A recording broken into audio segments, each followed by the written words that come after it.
Olá, tudo bem, meu amigo? Tudo bem, minha amiga? Sejam todos bem-vindos ao programa de hoje, ao tema de hoje. Nós estamos numa semana muito especial, restaurados em Cristo, é a Semana Santa, e eu tenho a alegria de estar com você, participando dessas meditações diárias, com certeza trazendo uma mensagem de reflexão, de crescimento e também de decisão, não é mesmo? Você está gostando? Então faz o seguinte, você tira uma foto, você assistindo essas pregações, tira uma foto, faz uma selfie, você se estiver sozinho ou com um grupo que você se encontra, posta nas redes sociais e marca Adventistas Brasil, @Adventistas Brasil. Marca também @Arena do Futuro ou @PR Luiz Gonçalves.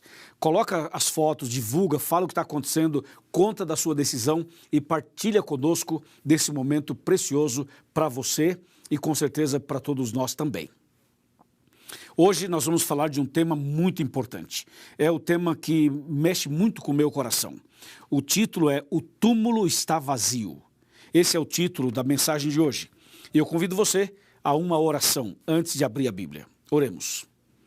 Senhor, nosso Deus e nosso Pai, muito obrigado por estarmos mais uma vez aqui para essa meditação bíblica. Senhor, que o Espírito Santo nos ilumine, nos abençoe e que essa mensagem possa encontrar um espaço suficiente, maravilhoso, no coração de cada pessoa.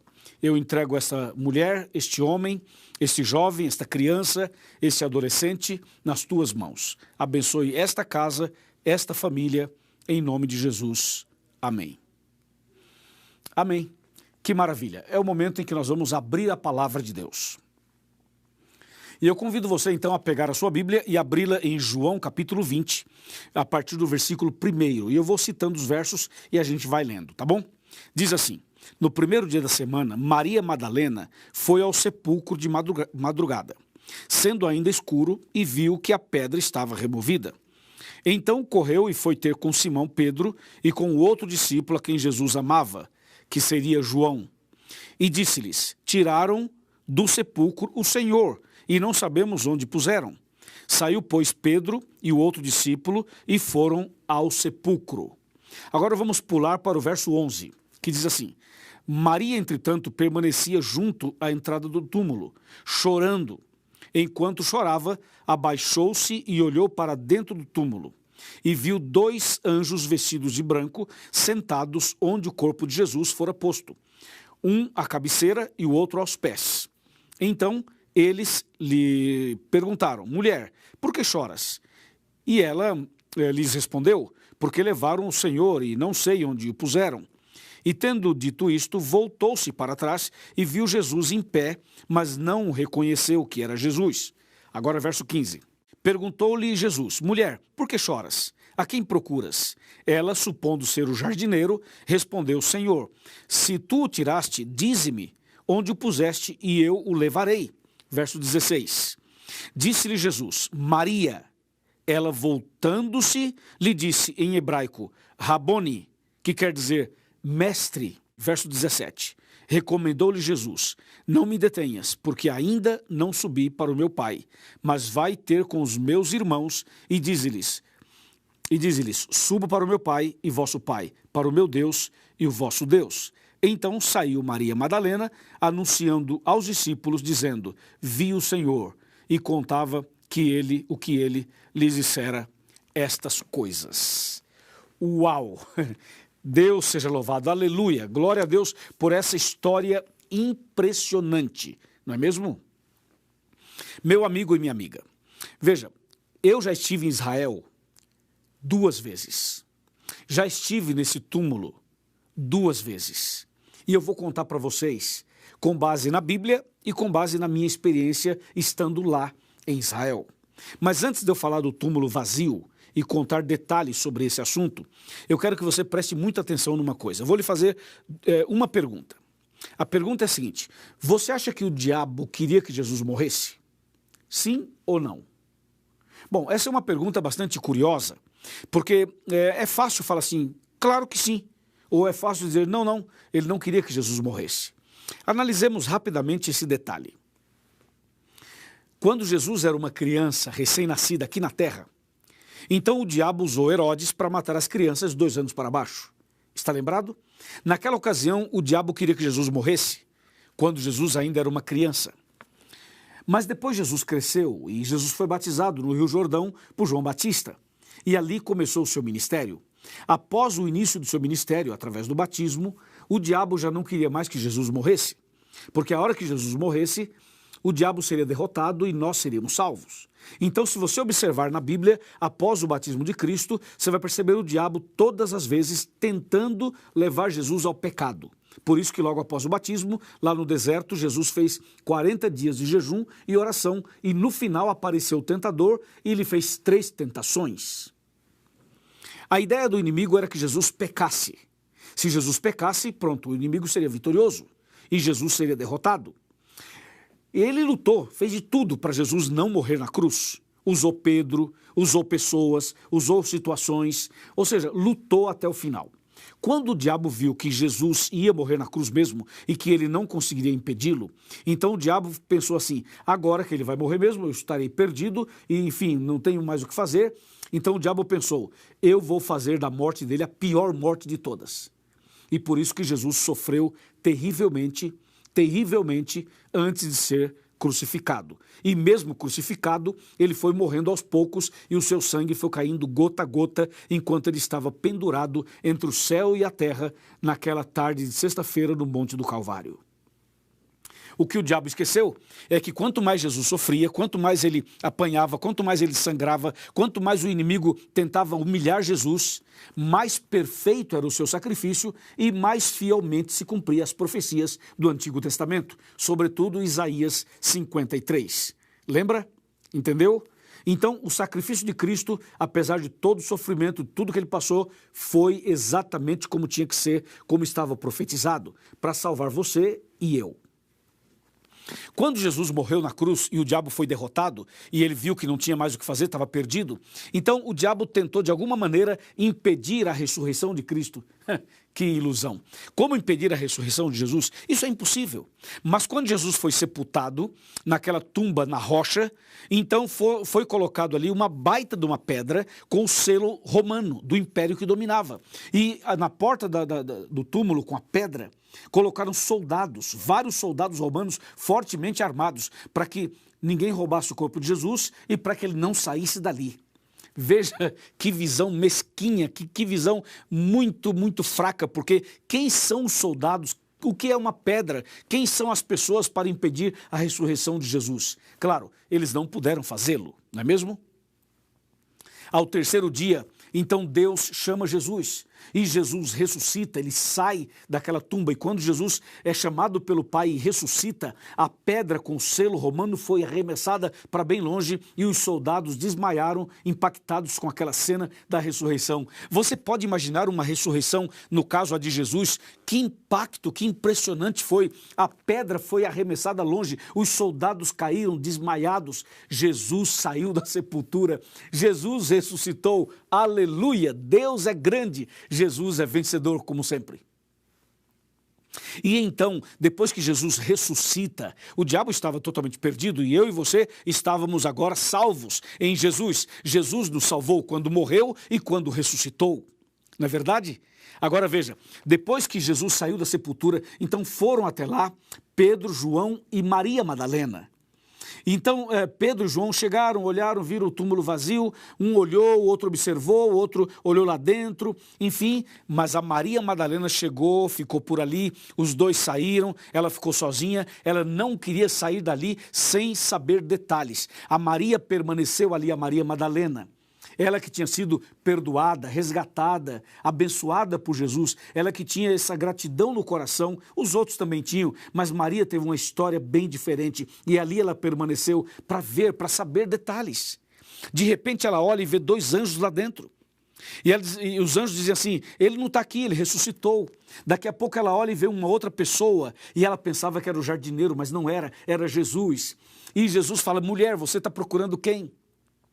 Mas mulher não é nome de ninguém. Então ele falou assim, mulher, a Maria falou assim, olha, eu estou procurando o meu Salvador, se você viu o que aconteceu com ele, se alguém pegou, o que aconteceu, me fala que eu vou até lá, porque eu quero cuidar do corpo dele, disse Maria. Em seguida, aquele homem que ela pensava ser o jardineiro, disse assim, Maria. E quando ele falou Maria, aí ela logo reconheceu a voz, olhou e disse, Rabone, mestre, meu Salvador, meu querido Jesus. E ela correu para abraçar Jesus. E Jesus falou assim, não me toques porque ainda não subi ao Pai. Não me detenhas porque ainda não subi ao Pai. Que cena, que ressurreição, que história, que impressionante, não é mesmo? A ressurreição de Jesus é a garantia da nossa ressurreição. Toda pessoa que morre em Cristo vai ressuscitar no dia da volta dele. Toda pessoa que descansa o sono da morte, mas firme na fé, fiel a Jesus, pode ficar bem tranquilo, porque quem morre em Cristo está descansando e na manhã da ressurreição, Jesus vai tirar essa pessoa da sepultura e vai trazê-la de volta à vida e vai levá-la para o reino dos céus. Quão maravilhoso vai ser o dia da ressurreição. A Bíblia diz, Jesus disse, eu sou a ressurreição e a vida. Quem crê em mim, ainda que esteja morto, viverá. E aquele que vive, crê em mim, não morrerá eternamente. Você crê nisso? Sim, eu creio. Eu creio que Jesus vai voltar e a ressurreição dele é a garantia da minha ressurreição. A ressurreição dele é a garantia da ressurreição do seu marido, da sua esposa, dos seus filhos, do seu pai, da sua mãe. Todo aquele que aceitou Jesus e morreu em Cristo está com a salvação garantida. E naquele dia, quando Jesus voltar nas nuvens dos céus, vai ser espetacular. Ver as sepulturas se abrindo, ver as pessoas saindo da terra, saindo de lugares que nós não podemos imaginar, mas todos que morreram em Cristo ressuscitarão incorruptíveis e os vivos serão transformados e levados para os céus. Oh, que dia maravilhoso! Eu anseio por esse dia, eu espero por esse dia, eu creio na volta de Cristo. Mas você não pode crer na volta de Cristo sem crer na primeira vinda dele, sem crer na sua morte, na sua ressurreição. Eu creio também na ressurreição de Jesus e eu tenho certeza que você também crê. Sabe, eu estive lá no túmulo de Jesus. Eu visitei a Terra Santa, fui aos lugares sagrados, tudo é muito impressionante. A gente chora o tempo todo, mas quando chegou a minha vez de entrar no túmulo vazio de Jesus, esse dia foi inesquecível. Esse dia está no meu coração. Só de falar para você, eu já fico emocionado aqui. Eu me lembro que eu estava na fila, porque sempre tem uma fila para ir lá visitar o túmulo de Jesus. E eu estava na fila e chegou minha vez de entrar. E quando chegou minha vez, eu fico assim numa rocha, né? E tem uma porta. Então quando você chega para entrar, eu parei em frente à porta do túmulo de Jesus. Pensa comigo nessa cena. E em cima da porta tem uma frase, que é um texto bíblico. E a frase dizia assim, ele não está aqui, vírgula, ressuscitou. Uau! Aleluia, Jesus! Quando eu li essa frase, eu já comecei a chorar. Só de você ver essa frase ali em cima, você já se derrete, porque você sabe o que diz a Bíblia, você sabe o que Jesus fez. E eu li essa frase, imagina, ele não está aqui, ressuscitou. Gente, isso é muito forte, não é mesmo? Eu entrei na sepultura já chorando, e quando entrei, realmente o túmulo está vazio, que é o título da mensagem de hoje, o túmulo está vazio. Eu entrei lá, eu sou testemunha ocular de que o túmulo está vazio, de que Jesus não está ali, que Jesus ressuscitou, Jesus vive, Jesus está vivo, Jesus intercede por nós. Eu entrei chorando, sentei no chão da sepultura. Fiquei um tempo ali sentado, chorando, depois me ajoelhei e orei a Deus, reconsagrei minha vida ao Senhor e orei por todas as pessoas da América do Sul, que é a região onde eu trabalho. Que momento precioso. Então eu saí dali, parece assim, renovado, entende? Com a minha vida espiritual renovada. Sim, Jesus não estava ali. E eu pergunto, onde Jesus está então? Eu fui até Israel e entrei no túmulo de Jesus e ele não estava ali. Eu já sabia que ele não estava ali. Mas uma coisa é você ler na Bíblia, outra coisa é você ir lá e entrar no túmulo e ver que ele não está lá. Onde Jesus está? Sabe o que diz a Bíblia? Quando 2 pessoas ou 3 estiverem reunidas em meu nome, ali estarei no meio deles. Portanto, Jesus está aqui comigo, está aí com você, está na sua casa, está no seu quarto, está na sala, está na cozinha, está na igreja. Jesus está em todo lugar porque Ele é onipresente, Ele pode estar presente em todos os lugares ao mesmo tempo. Ele está no céu intercedendo por nós, mas Ele também está conosco o tempo todo, entendeu? Sim, meu amigo e minha amiga, Jesus ressuscitou. E essa é a certeza da nossa fé, essa é a certeza da nossa salvação, essa é a nossa maior esperança, é isso que nós temos no coração, é por isso que nós somos cristãos, é por isso que eu sou um pastor adventista, é por isso que eu estou pregando para você, porque Jesus ressuscitou, Jesus está vivo e Jesus vai voltar nas nuvens dos céus para nos buscar. Amém? Sim, hoje eu quero convidar você a abrir seu coração, entregar sua vida para Jesus, para esse Jesus vitorioso. Ele venceu lá no céu quando começou o conflito, ele venceu no Éden, quando o diabo tentou Adão e Eva, ele venceu no deserto, ele venceu durante todo o Velho Testamento, ele venceu quando nasceu da Virgem Maria, ele venceu durante toda a sua vida aqui na terra, ele venceu no batismo, venceu na tentação no deserto, venceu cada tentação do inimigo, ele venceu no Getsêmani, ele venceu na hora que estava diante de Pôncio Pilatos, ele venceu quando carregava a cruz, ele venceu quando sangrava, ele venceu quando colocaram uma coroa de espinhos na cabeça dele, ele venceu quando bateram nele, ele venceu quando caiu sob o peso da cruz e quando levantou, ele venceu quando foi pregado no madeiro, ele venceu quando foi exposto ao ridículo, pendurado entre os céus e a terra, sangrando e gritando, Eli, Eli, lema sabachthani. Ele venceu. E ele venceu quando foi sepultado naquela tumba. E ele venceu.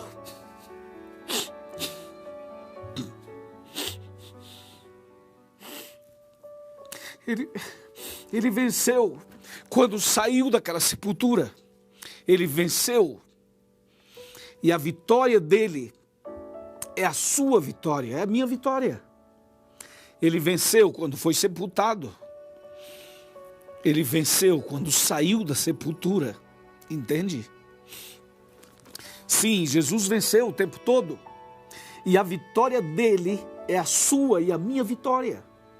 Por isso, eu estou com a Bíblia aberta, para lhe mostrar que esse Jesus que venceu é o mesmo Jesus que vai voltar. É o mesmo Jesus que vai dar a vitória para você. Então, abra o seu coração, entrega a sua vida para Ele, nasça de novo, comece uma vida nova, volta para Jesus, volta para os braços do Pai, volte para a igreja, se batize, nasça outra vez, amém? Sim, meu amigo, é isso que Deus espera de você e de mim. Se você aceita, se você crê, se você quer seguir esse caminho, se você quer realmente ser um servo desse Deus, se você quer ir para o céu com Ele, se você deseja mesmo isso, então levante a sua mão e diga, pastor, eu aceito, eu quero, eu creio. Levante a sua mão e diga isso. E eu vou orar por você. E depois da oração, eu vou pedir a um pastor que cuide de você, a um irmão que está do seu lado que cuide de você, a alguém que te abrace, que te proteja, que te ajude, para que você possa se preparar para você ser batizado o mais breve possível. Estamos combinados? Que assim seja. Amém. Vamos orar. Senhor nosso Deus, obrigado por essa mensagem de que o túmulo está vazio. O Senhor ressuscitou. O Senhor está vivo e o Senhor em breve voltará. Nesse momento, eu e essa pessoa que está aqui, estamos decididos a te servir e andar nos teus caminhos. Cuida de cada um de nós e leva-nos para o céu quando o Senhor voltar. Em nome de Jesus. Amém.